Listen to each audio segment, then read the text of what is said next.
Three Bears, Part 2. Once upon a time there were 3 bears, Daddy Bear, Mummy Bear and Little Baby Bear. Mummy Bear, amazingly, cooked porridge of different tastes and temperatures from the same pot. Upset by her incompetence, the bears left their porridge and went out for a walk, stupidly leaving their house unlocked. Whilst gone, a little girl called Goldilocks arrived. She entered their house, sampled their porridge, broke a chair and slept in Baby's bed before being woken and chased away by the 3 bears and was never seen again. And that is the end of the story. Or so you thought. Once upon a time, not the same time but 70 years later, there were 3 bears. Obviously these were not the same bears, as, in reality, bears do well to live up to 20 years old. These were the descendant family of bears, but still lived in the same house as their ancestors, as it was passed down throughout the family. There was Daddy Bear, Mummy Bear and Little Baby Bear. One day it was snowing heavily outside. Inside the house, Mummy Bear had just finished vacuuming and was now in the kitchen and warming up separate bowls of porridge in the microwave. When she had finished, she called the family to the kitchen table to eat. "This should warm us all up today," she said. Daddy Bear tasted his porridge. "Ugh, yuck," he cried. "Honey and almond flavour?" "Yes," said Mummy Bear. "I thought we'd try something different. You know what happened when you tried that sultanas, raisins, cranberry and apple one? You were in the woods for days." "I know," said Daddy Bear. "But what bear eats honey?" "Pooh," said Baby Bear. "Well, you know where the toilet is, son," said Daddy Bear. "No, Pooh Bear, he liked honey. I read about it." "Oh darling, Pooh Bear doesn't exist. He's just some silly made-up character in a children's fairy tale," said Mummy Bear. "He's not like us." She tasted her porridge. "Oh, mine's too cold," she said. "It needs longer in the microwave." Baby Bear tasted his. "Porridge again, Mum. Why can't we have sausages instead? We are bears. We do eat meat as well," he protested. "You bears are never satisfied with anything I cook," sighed Mummy Bear. "Why don't you both come out shopping with me now and see if you can find something you actually like, and we'll have that instead." "Okay," said Daddy and Baby Bear gratefully, and they all grabbed their scarves and hats. As bears they don't need coats, obviously, and left the house. Whilst they were out, a little old lady wearing a red woolen hat and scarf and long red quilted coat emerged through the snow-covered trees in the woods and ambled up to their house. She knocked at the front door. Nothing. Expecting to hear a reply of some kind, she turned up her hearing aid and knocked again, this time harder, causing a small plastic bracelet on her tiny wrist to slide up her sleeve. After a few seconds, she pushed the door open and quietly entered the house. She stepped into the kitchen and walked over to the 3 bowls of porridge nicely laid out on the table. She looked at Daddy Bear's bowl. "My, what a huge bowl! That is way too big a serving for me. I couldn't possibly eat all that," she said. So she left it. She walked around the table to Mummy Bear's bowl of porridge. She picked up a spoon and took a taste. "Ugh," she shuddered. "This is stone cold." She spat the mouthful back into the bowl. She walked around the table to Baby Bear's bowl and eagerly tasted his porridge. "Oh yes," she said. "This one is just right." She sat down at the table and ate it all up. Feeling warmer, she got up, removed her hat, scarf and coat and went and placed them on the hat stand in the hallway. She walked into the lounge and went over to Daddy Bear's huge armchair and sat down. "Ouch!" she cried, feeling something hard beneath her bottom. She shuffled sideways, reached down behind her and discovered a remote control. "Ah, this "This must be for the television," she said. She pointed at the television screen and pressed the red button. Suddenly, from underneath her, a footrest popped up, lifting her feet clean off the ground. "Oh my!" she gasped, surprised. "Now," she said, studying the remote control carefully. "How do I get that back in?" She pressed the blue button. The back of the chair started to recline slowly. The old lady could feel herself tilting and slipping further and further backwards until she was now completely horizontal to the floor and facing up towards the ceiling. "Oh my goodness," she cried. "This is just like being at the dentist." "Help!" she called. She frantically pushed the yellow button on the remote control and the chair started to gently raise itself upwards towards the ceiling. "Oh no!" she shrieked. "I'm going to be flattened like a pancake." She pushed hard on the green button and suddenly the backrest shunted forward and pushed her off the chair and onto the carpet. The old lady slowly picked herself up and went over to Mummy Bear's rocking chair and sat down. She gently rocked soothingly backwards and forwards. "Oh, this is better. Nice and relaxing," she sighed. But soon her frail old body became tired of the rocking motion and she went to get up. But every time she went to rise from the seat, the chair would rock backwards, hit her bottom and force her to sit back down again. "Oh no," she cried. "I can't get up," she panicked. "What am I going to do?" Eventually an idea came to her. Tired as her now aching body was, she decided to rock backwards and forwards, faster and faster. Backwards, forwards, backwards, forwards, backwards, forwards, until the chair was rocking so violently it lurched forwards and catapulted the old lady through the air, causing her to spectacularly somersault into the television screen, which smashed into hundreds of tiny pieces, leaving their old lady with numerous cuts and bruises to her frail old little body. Aching and hurting, she gingerly crawled over towards Baby Bear's chair and scrambled her body up onto it. "Oh, thank goodness. A nice, comfortable, relaxing chair at last," she sighed, resting momentarily. Just then, a strong gust of wind entered through the open doorway, causing the chair seat to rotate slightly sideways. "What the?" she said.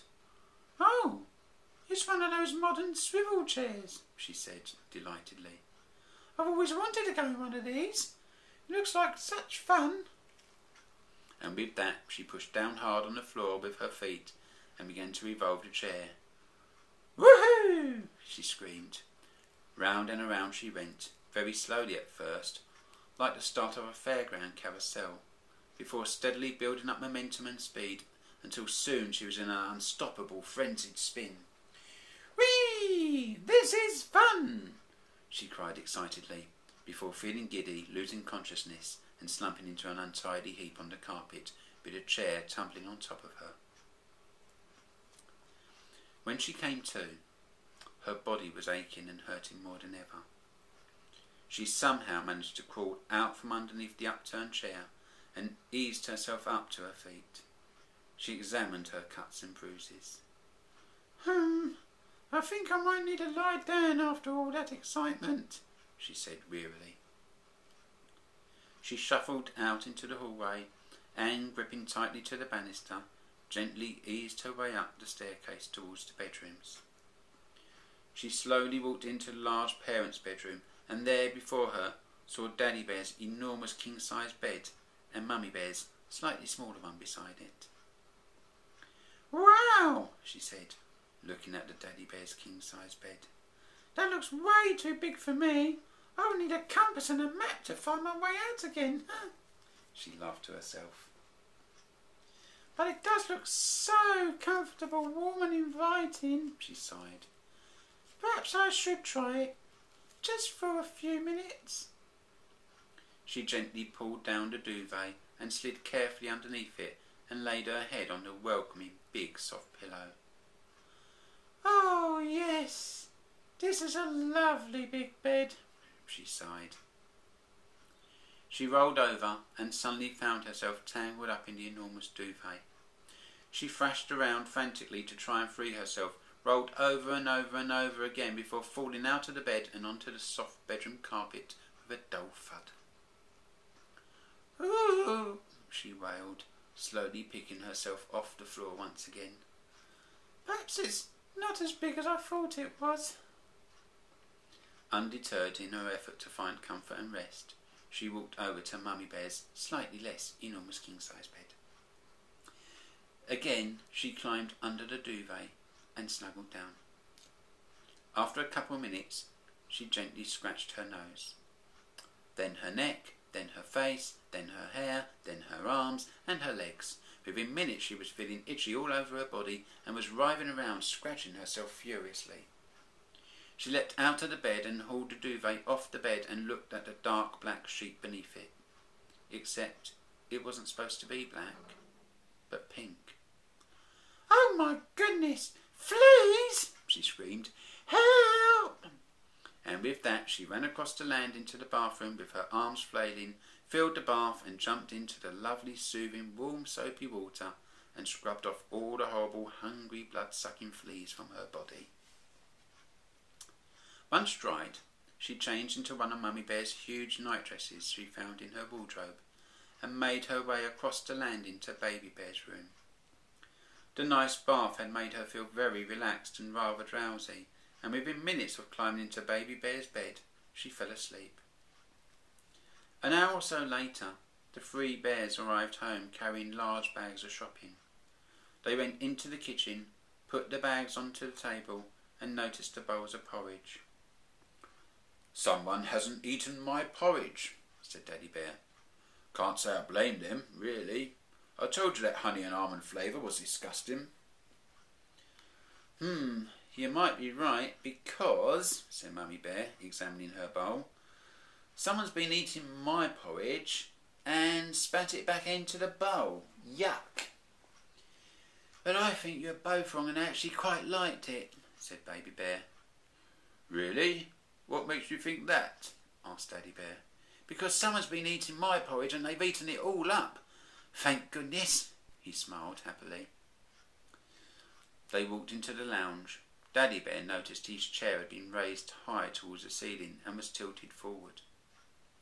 "I don't remember leaving my chair in that unusual position," said Daddy Bear. "I don't remember leaving my rocking chair upside down on the carpet," said Mummy Bear. "I don't remember leaving my swivel chair in a pool of blood," said Baby Bear. "And the telly looks different too," said Mummy Bear. "Not as much glass." "Whoever did this terrible thing should have to pay for it," said Baby Bear indignantly. "Oh, don't worry about it," said Daddy Bear. "Our house insurance policy will cover all the damage.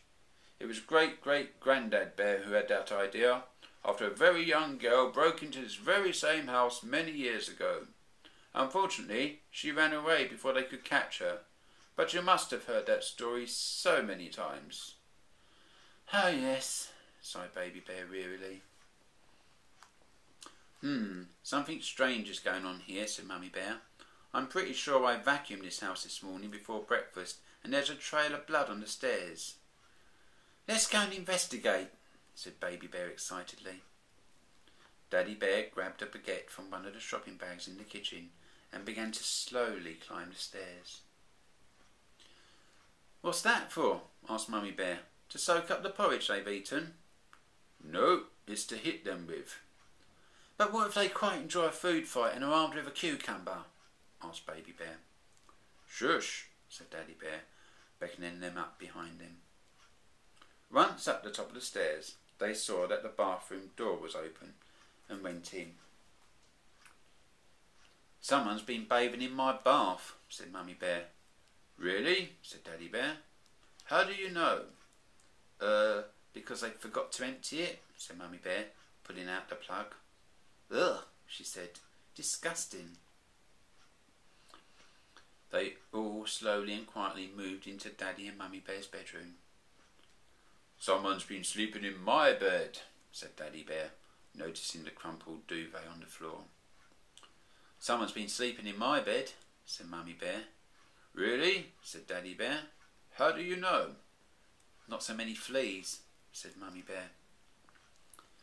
They moved across the landing and into Baby Bear's room. Someone's been sleeping in my bed, cried Baby Bear. Really? Said Daddy Bear. How do you know? He loved that phrase. Crikey, Dad, are you blind or something? She's there, look, he shouted, pointing at the sleeping old lady. Oh, yeah. They all crept over to Baby Bear's bed and peered over at the old lady. Ah, they all cried. It's a little old lady. Well, okay, not exactly. This is what really happened. Ah, they all cried. It's a little old lady. And with that, the little old lady woke up with a start and screamed, Ah, it's 3 bears. She rose slowly out of the bed, shuffled past the 3 bears and out of the bedroom. Quick, Dad, screamed Baby Bear. She's getting away. Don't worry, said Daddy Bear. She won't get far. How do you know? Well, she's an old lady in a nightdress.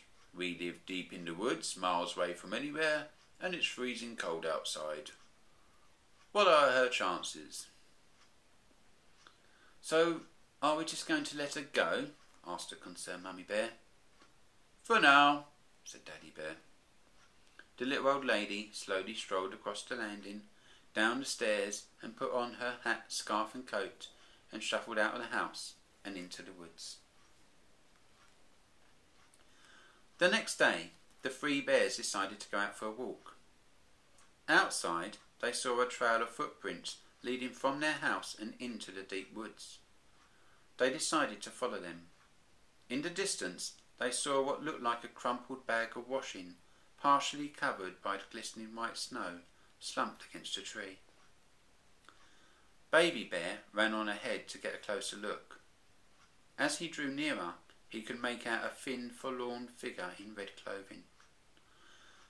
Oh, it looks like a human body, he said. He knelt down and carefully brushed the snow from the frozen, rigid, purple-coloured figure beneath him. I think it's the old lady who was in our house yesterday, he called back to his parents. His parents soon caught up with him and knelt beside him. What shall we do with her, Dad? Well, I think we should take her home to defrost. Great idea, said Mummy Bear. And then, have her for tomorrow's breakfast, he said.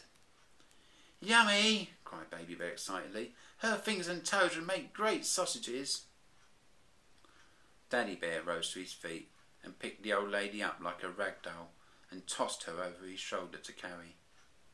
As he did so, Baby Bear noticed something on the old lady's arm. Oh, look, he cried. She seems to have one of those hospital plastic bracelets on her wrist. Really? Said Daddy Bear, momentarily stopping. Well, what does it say? Yes, who is she? Asked Mummy Bear. Baby Bear looked closely at the name on the bracelet. Goldilocks, he said, and they all smiled.